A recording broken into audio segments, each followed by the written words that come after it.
welcome back. Okay, today the swing arm bearings as promised in the last video. Now, swing arm bearing change strikes fear into the hearts of mortal men. It truly does, because it is a bit of a mystery what's inside there, and it varies so much from bike to bike. I've seen some that are a simple bearing either end, or like this one. This is arguably the most complicated bearing setup I've ever seen, but it's no more complicated to change them than it is a simple system. I'm going to show you a simple one, and we're going to do this one, the most complicated one of all, just to prove that really it doesn't matter how complicated the bearing arrangement in there is. It's exactly the same set of principles, and it's very, very easy to do. It's just having the confidence to get stuck in. That's why this is a standalone separate video. Hopefully it will help you change the bearings in your swinging arm. So I've made it as quick as I can by getting the swing arm out. For those of you joining in this video and not watching the project, this is the swing arm from my ZX7R.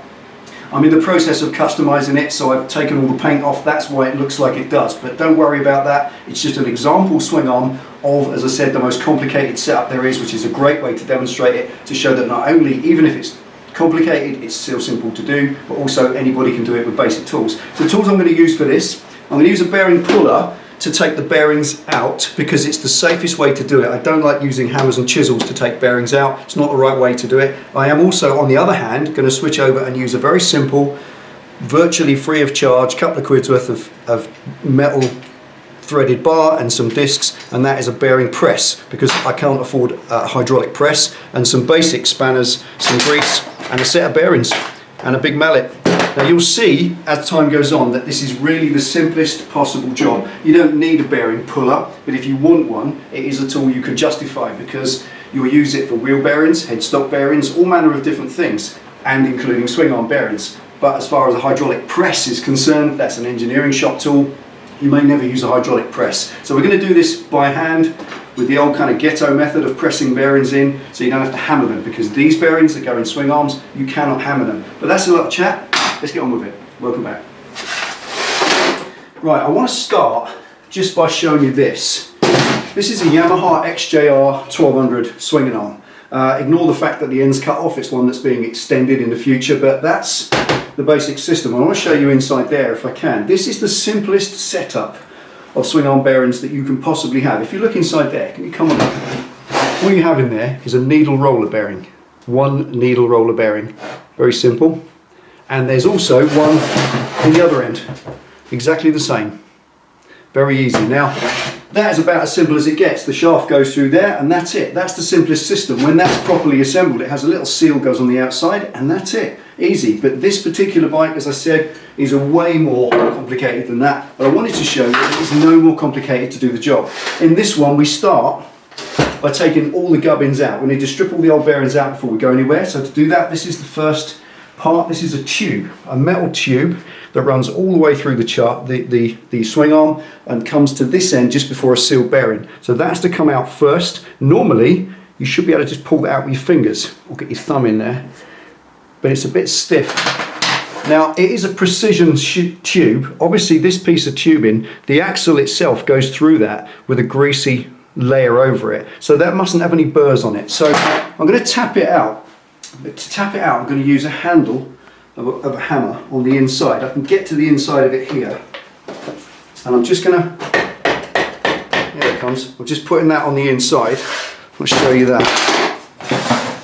Go in through that bearing and go in with the wooden handle on the end of it there, and I can tap on that, and you'll see there, it shouldn't be this stiff. There it is.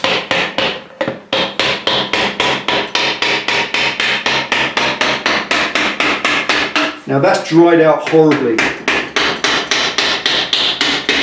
That should not be like that at all. As I said, that should come out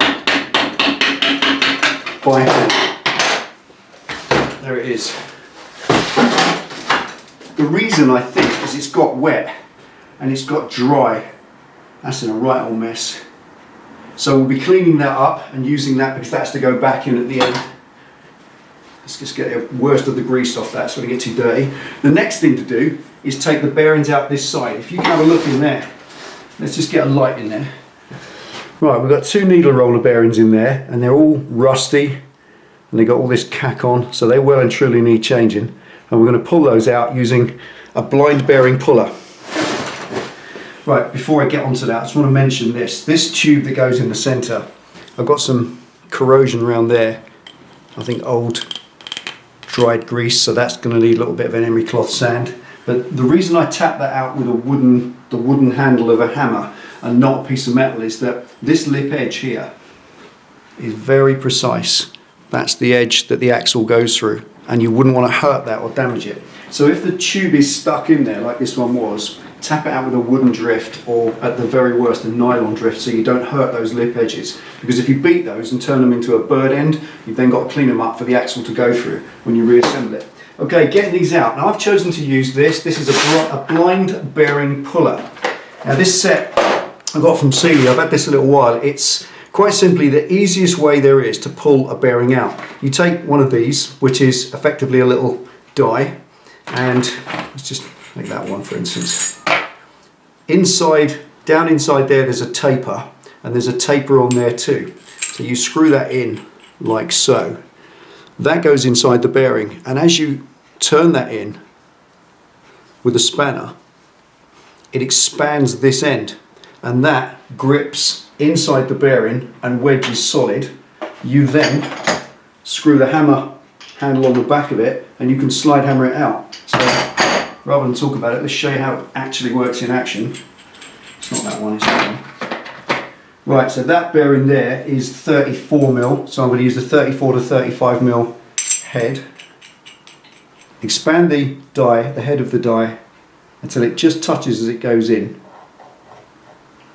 And go past the inside of the bearing. Put it in all the way. As you screw the spreader into the die, it expands it.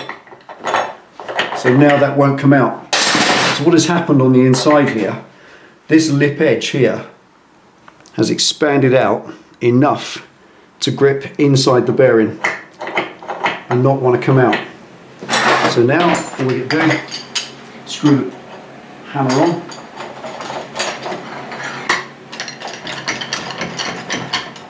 all the way in. That's it. And now, even though there's a rubber seal around the outside here, it doesn't matter, it'll bring the whole lot out at once.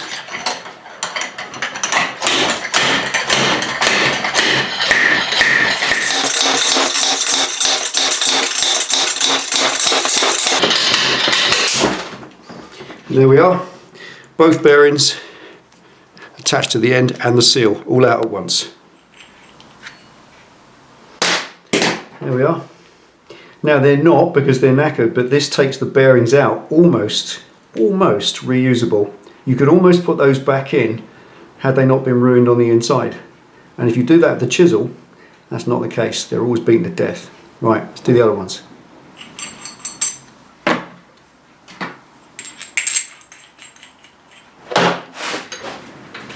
Okay, the next one, before I put the dolly in, if you look in here, this looks very much like a wheel bearing, which it pretty much is. If I just take a lever, get the seal out of the way, little rubber seal, and this is very much like a fork seal. It's got like a metal lining. I'm going to put a new one in. If we look in here, this particular end, as you can see, has a circlip just there. There we go. Take the circlip out of the way. Take the correct size die again, just the biggest one you can get in, even if you have to pop it in. There it is, correct size. Do up the expander, just neck that up, and that will grip the inner ring of the bearing nicely. Take the slider, do that back in, and just proceed to pull it out in the normal way. Just a quick one as well. With this, if you're using the slide hammer, be careful, come in close, Ben. Be careful as you found of that, alright, because it's not nice. It stings a bit. Okay, just hold on to it and tap it out. There we go, simple.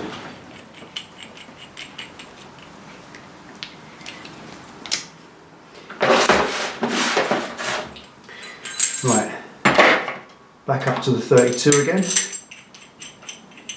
and that goes inside to take out the last bearing that's in there.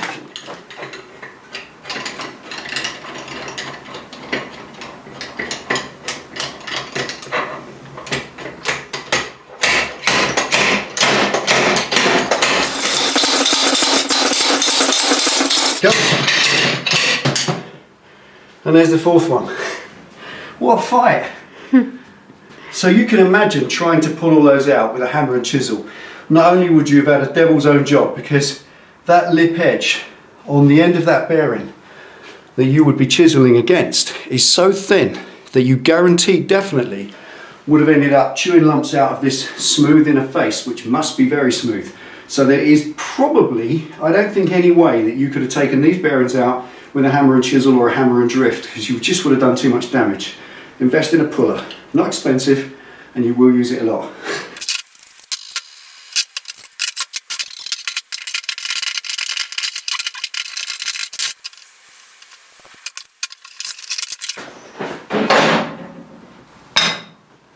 Right. Give it a good pull through, because all the old grease that's in there, you might as well change it. Well, let's show you inside, see what it looks like. Alright, check obviously inside there completely for any burrs whatsoever. That's a machined surface in there, must be absolutely perfect and flawless. Also, look at this seat. The lip that you see about there, that one, that's the lip upon which the bearings will sit. They'll push down and they'll meet up against that and stop. That's how far you push them, so make sure that there's no damage to that seat and it's circular way around. There's not a burr or chew out of it. Same the other end. Let's have a look at the other end. Same goes for this side. You've got this inner face, the narrower circumference, that's for the needle roller. Then this outer one around the outside is for what looks like a wheel bearing. Also check the track that the circlip sits in, make sure it's all clear and there's no grit in it, and then give everything a good clean and a wipe. Ready to install the new bearings. Right, let's have a look at the new bearings. I've got this kit from Wiha. Just make sure we've got everything. 1, 2, 3 needle rollers, 1 sealed bearing, 2 seals, job done.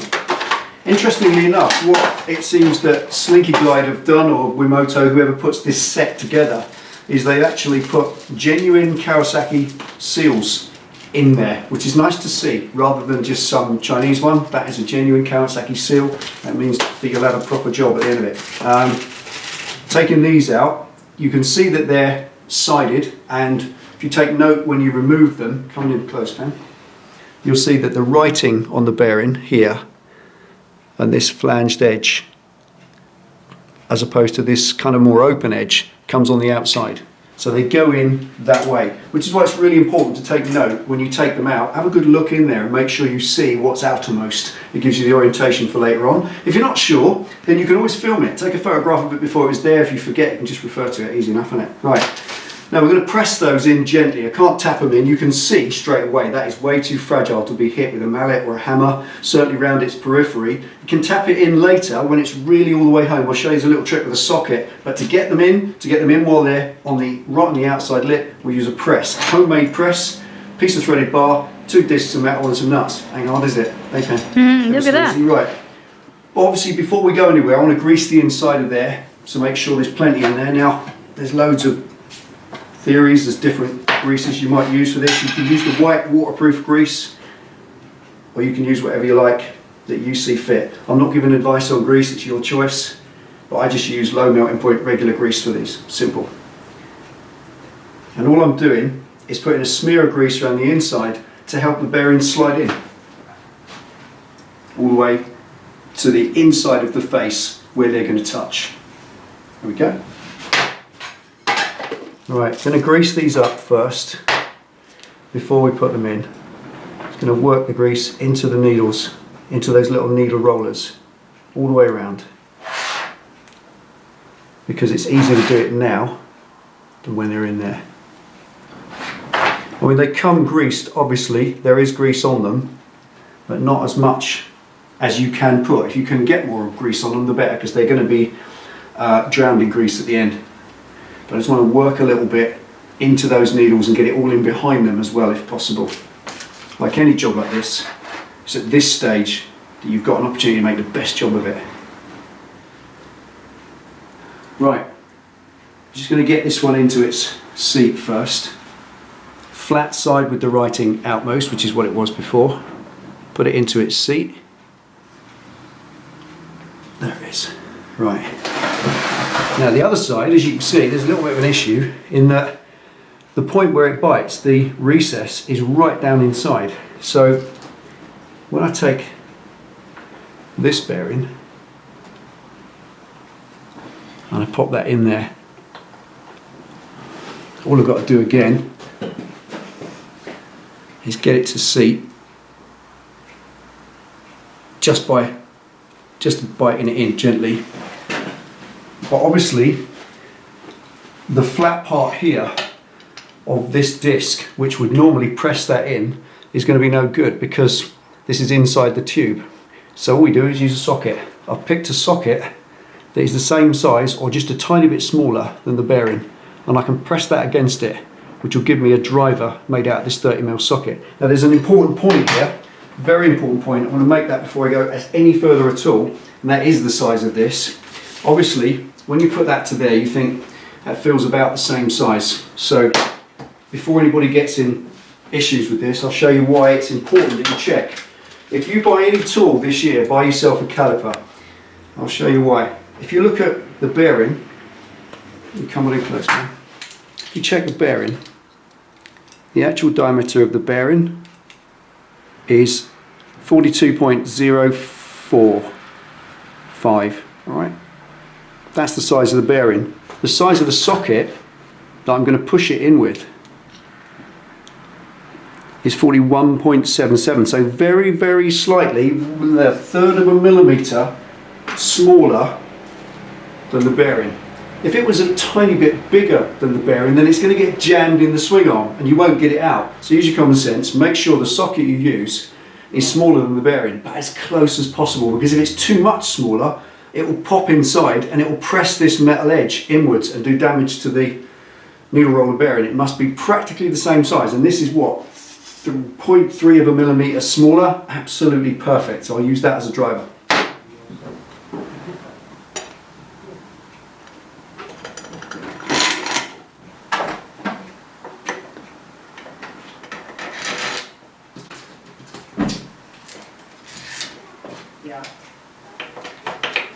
So it's all set. Take 2 spanners and wind away. Now, as you do this, you'll feel the driver will yield. You can feel the bearing going in, but you'll also feel it stop. It will get to a point where it will stop dead as the bearing touches base.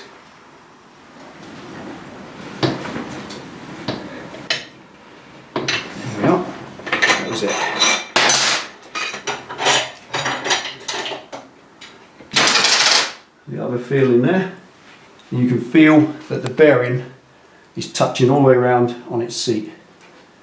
Nicely done. There we are. One new bearing that side. And the other one, if you look here, because I used just the disc up against that, the disc has stopped when it gets to this point. So I'm just going to switch over, put the socket on that side, and make sure that one goes all the way in, because this one goes all the way in because there's 2 bearings this side. So there's a little bit more to do on that side.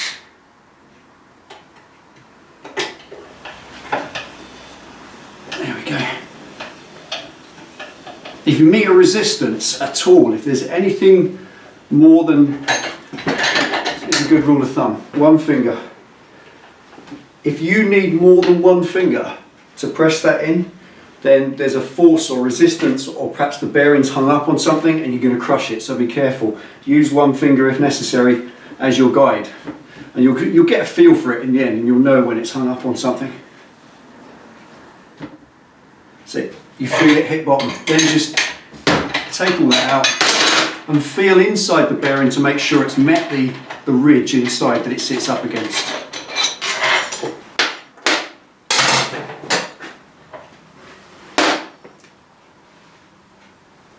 There we are. Nicely up against the seat all the way around. Nice, that's all the way in. Now we just got to put the second one in, which goes in this space here.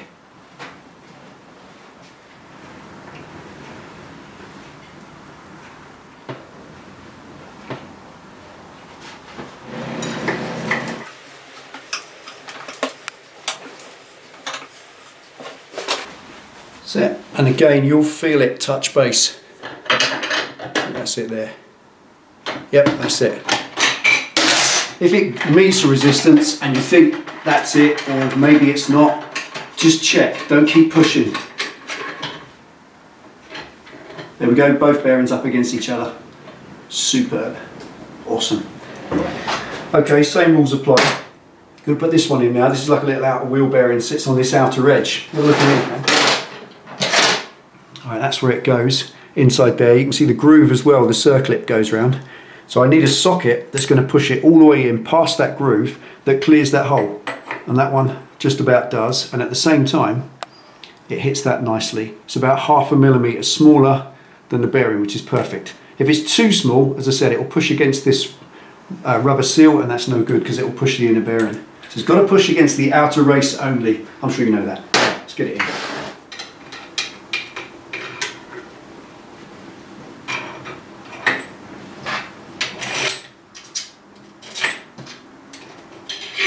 Right, same again. Gently but firmly. Just push that in. Again, one finger. No effort to slide that in. Literally one finger. All the way in. That's it. Feel it. You'll literally feel it touch base like it's going metal to metal. That's it. It's nice. Circle it.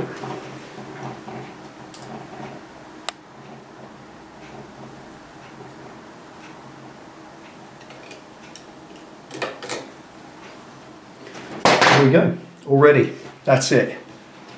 Now that's all 4 bearings replaced. The next thing is to fill it practically with grease. Not completely, because obviously this casting is open to here. So if you started pumping grease in this, I think you'd give up at about 2 pints because all this is open inside. It just needs loads of grease in there.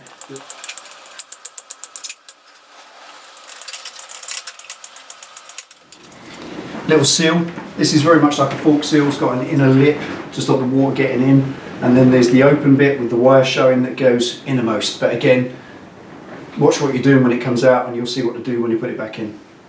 Also, rather handy if you've got a ZX7R, they're different sizes, so you know they are different if you look at them. They're different seals, but thankfully, or fortuitously, they're different sizes. So they only go one way around. Big one goes this side, and just press them in with your fingers. Same this side.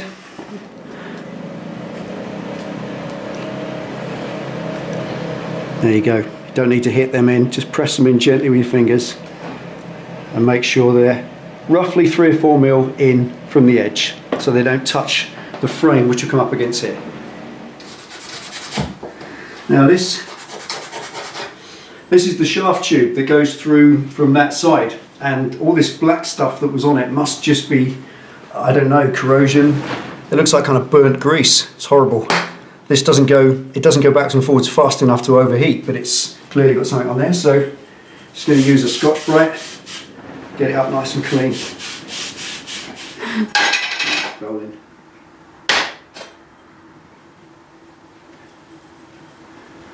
There we go.